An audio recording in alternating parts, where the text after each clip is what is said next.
नमस्कार सोलापूरकर. आज आपल्या मिनी ब्लॉगचा डे 11. आज आपण सकाळी पहिले माशांना जेवण देऊन मग आपण गेलो पेट्रोल भरायला. आज प्रार्थना करतच होतो की रस्त्यात बंद पडावं नाही म्हणून अशी इच्छा करत होतो. मग त्यानंतर आपल्याला ऑर्डर पडलेली पहिली मामाकडे. मामाची काही पगार झाली नव्हती म्हणून मामा तर एकदम हळूहळू बोलत होता लोकांना. त्यानंतर मग आपण गेलो ऑर्डर डिलिव्हर करायला. त्यानंतर आपण काही ऑर्डर डिलिव्हर केले. मग आपल्याला एक ऑर्डर पडली जेम्स बॉन्ड नंबरच्या ID ची.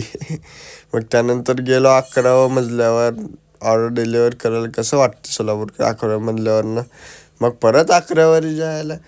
आज काय वरच चढायचा दिवस होता काय माहीत काय. त्यानंतर मग काही ऑर्डर डिलिव्हर करून आलो परत आपण संध्याकाळी ड्युटीला येऊन संध्याकाळी ऑर्डरचा फ्लो कमी होता पण ठीक होता. त्यानंतर मग आलो आपण घरी. अर्निंग बघू शकता भावांनो किती झालेली आहे. धन्यवाद. लाईक करा, फॉलो करा.